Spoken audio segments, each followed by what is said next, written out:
ವರ್ಷ ಆದ್ಮೇಲೆ automatically as of now it is not an elected body, it is a nominated body. Even ಟ್ರಸ್ಟಿಗಳು ಕೂಡ, ಈಗ ನಾನು ಕೂಡ ಈಗ ಫಾರ್ ಎಕ್ಸಾಂಪಲ್ 2 ವರ್ಷ ನನಗೆ 2 ವರ್ಷ ಚಾಪ್ಟರ್ ಪ್ರೆಸಿಡೆಂಟ್ಗಳು ಮತ್ತು ಅವರ ಇಸಿ ಕಮಿಟಿ 50 ವರ್ಷ ಮೇಲಿದ್ರೆ ಅವ್ರಿಗೆ ಯಾವ ಆಫೀಸ್ ಬೇರರ್ ಪೋಸ್ಟ್ ಸಿಗಲ್ಲ.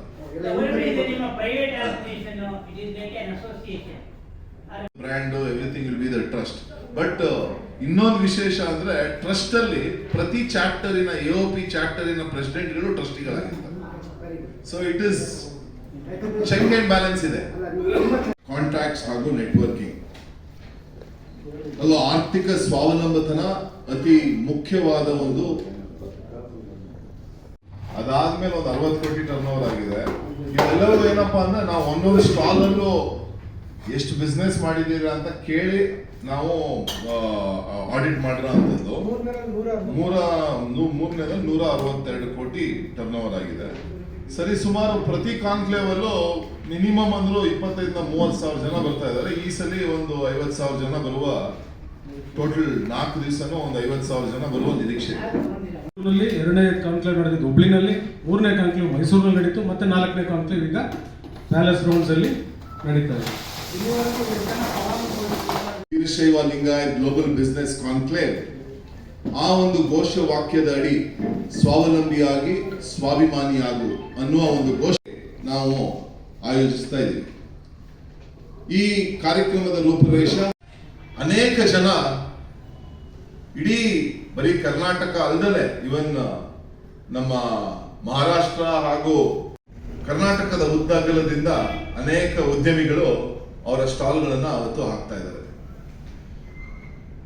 ಜೊತೆಗೆ ಈ ಸಲಿಯ ಒಂದು ವಿಶೇಷ ಏನಪ್ಪಾ ಅಂದ್ರೆ ಅವರಿಗೆ ಪರಿಪೂರ್ಣವಾದ ಪ್ರಯೋಜನ ಆಗಬೇಕು ಅನ್ನೋ ನಿಟ್ಟಿನಲ್ಲಿ ಒಂದು ವಿಶೇಷವಾದ ತಂತ್ರಜ್ಞಾನವನ್ನು ಬೆಳೆಸಿ ಇವತ್ತು ಈ ಸಲಿ ಒಂದು ನೆಟ್ವರ್ಕಿಂಗ್ ಝೋನ್ ಅನ್ನ ಮಾಡ್ತಾ ಇದೀವಿ.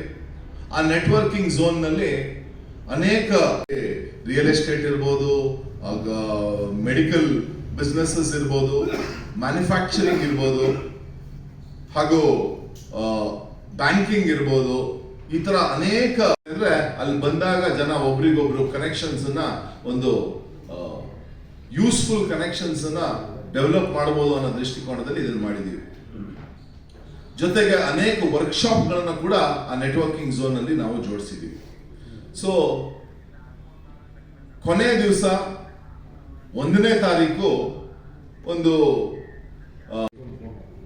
ಆಮೇಲೆ ರಾಣಿ ಸತೀಶ್ ಅವರು, ಶರಣ್ ಪ್ರಕಾಶ್ ಪಾಟೀಲ್ ಎಂಟರ್ಪ್ರಿನರ್ಶಿಪ್ ಮಿನಿಸ್ಟರು, ಆಮೇಲೆ ನಮ್ಮ ಸಂಸ್ಥೆಯ ಒಬ್ಬರು ಫೌಂಡರ್ ಟ್ರಸ್ಟಿಗಳಾದ ಈಗಿನ MNC ಆಗಿದ್ದಾರೆ KS ನವೀನ್ ಅವರು.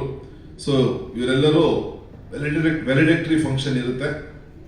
ಆವತ್ತೇ ಸಂಜೆ ಒಂದು ಸಾಂಸ್ಕೃತಿಕ ಕಾರ್ಯಕ್ರಮವನ್ನು ಕೂಡ ಜೋಡಿಸಿದ್ದೀವಿ.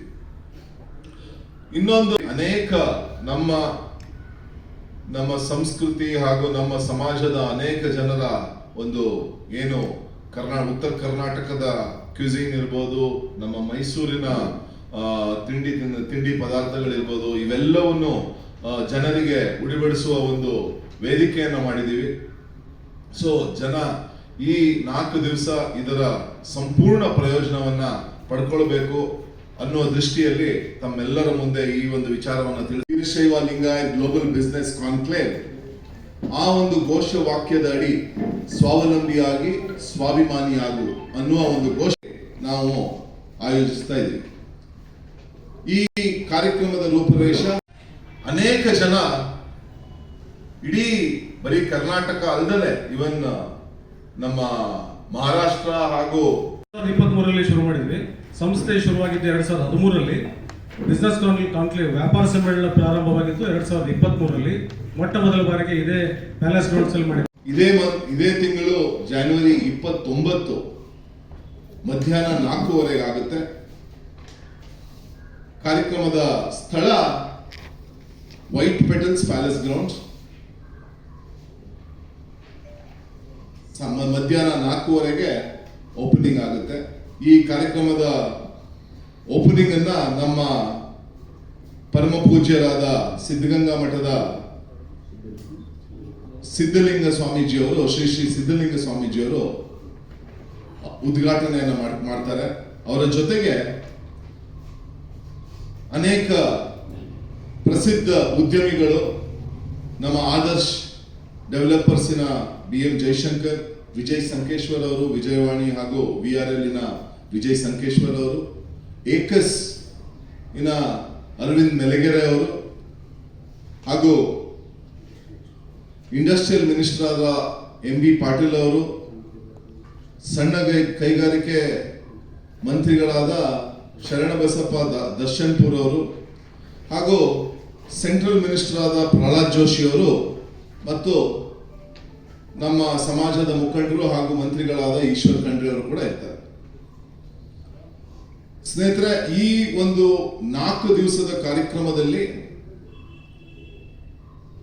ಅನೇಕ ವಿಚಾರ ಸಂಕಿರಣ ಕಾರ್ಯಕ್ರಮಗಳನ್ನು ಕೂಡ ಹಮ್ಮಿಕೊಂಡಿದ್ದೀವಿ. ರಿಯಲ್ ಎಸ್ಟೇಟ್ ಇರ್ಬೋದು, ಮೆಡಿಕಲ್ ಬಿಸ್ನೆಸಸ್ ಇರ್ಬೋದು, ಮ್ಯಾನುಫ್ಯಾಕ್ಚರಿಂಗ್ ಇರ್ಬೋದು, ಹಾಗೂ ಬ್ಯಾಂಕಿಂಗ್ ಇರ್ಬೋದು, ಈ ತರ ಅನೇಕ. ಆಮೇಲೆ ರಾಣಿ ಸತೀಶ್ ಅವರು, ಶರಣ್ ಪ್ರಕಾಶ್ ಪಾಟೀಲ್ ಎಂಟರ್ಪ್ರಿನರ್ಶಿಪ್ ಮಿನಿಸ್ಟರು, ಆಮೇಲೆ ನಮ್ಮ ಸಂಸ್ಥೆಯ ಒಬ್ಬರು ಫೌಂಡರ್ ಟ್ರಸ್ಟಿಗಳಾದ ಈಗಿನ MNC ಆಗಿದ್ದಾರೆ KS ನವೀನ್ ಅವರು. ಸೊ ಇವರೆಲ್ಲರೂ ವ್ಯಾಲಿಡೇಟರಿ ಫಂಕ್ಷನ್ ಇರುತ್ತೆ. ಆವತ್ತೇ ಸಂಜೆ ಒಂದು ಸಾಂಸ್ಕೃತಿಕ ಕಾರ್ಯಕ್ರಮವನ್ನು ಕೂಡ ಜೋಡಿಸಿದ್ದೀವಿ. ಇನ್ನೊಂದು ನಮ್ಮ ಸಂಸ್ಕೃತಿ ಹಾಗೂ ನಮ್ಮ ಸಮಾಜದ ಅನೇಕ ಜನರ ಒಂದು ಏನು ಉತ್ತರ ಕರ್ನಾಟಕದ ಕ್ಯೂಸಿನ್ ಇರ್ಬೋದು, ನಮ್ಮ ಮೈಸೂರಿನ ತಿಂಡಿ ಪದಾರ್ಥಗಳಿರ್ಬೋದು, ಇವೆಲ್ಲವನ್ನು ಜನರಿಗೆ ಉಡಿಬಡಿಸುವ ಒಂದು ವೇದಿಕೆಯನ್ನು ಮಾಡಿದ್ದೀವಿ.